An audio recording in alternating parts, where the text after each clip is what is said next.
ఇదంతా చేయడానికి టైం పడుతుంది, ఇదంతా ఆ రోజున ఆయన స్వార్థం అన్నటువంటి పాయింట్ చెప్పుకొచ్చారు.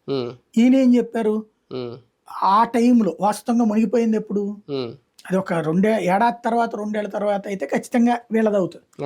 అప్పుడు కరెక్ట్ గా 2 నెలల్లో అది మునిగింది, కొట్టుకుపోయింది.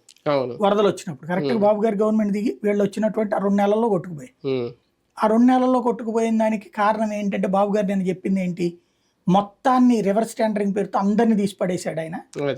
ఆ తీసిపడేయడం వలన వచ్చినటువంటి సమస్య, దాని వలన అది ఇటు పక్కకి డైవర్షన్ అయ్యి వచ్చింది అన్నటువంటిది బాబు గారు చెప్పింది. ఇట్లాంటి అహంభావి, ఇట్లాంటి అహంకారంతో ఉన్నటువంటి వ్యక్తి కారణంగా నాశనం అయిపోయింది రాష్ట్రం అన్నటువంటిది. దానికి కారణం ఎందుకని అంటే దాని గురించి అవగాహన ఉన్న అధికారులందరినీ కూడా మార్చేశాడు అన్నటువంటి ఉద్దేశం. దీంట్లో 2 రకాలు ఉంటాయి. అవగాహన ఉన్నోళ్ళు లేకపోవడం వల్ల కూడా జరిగి ఉండొచ్చు. ఫర్ ఎగ్జాంపుల్ విజయవాడలో ఒకప్పుడు 1 టౌన్లో వరదలు వచ్చినాయి. అసలు 1 టౌన్ అంటే కృష్ణా నదికి సంబంధం లేని ఏరియా. గట్టెనకాల భవానీపురం అటు వరదలు రావడం తెలుసు, కృష్ణలంకలో వరదలు రావడం తెలుసు, కృష్ణలంక హైవే దాకా వచ్చినాయి చూసాం మేము. కానీ అక్కడికి వరదలు రావడం ఫస్ట్ టైం చూసాం.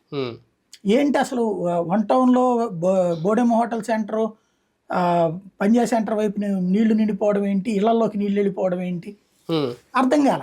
పడవలు వేసుకుని వెళ్ళాను నేను.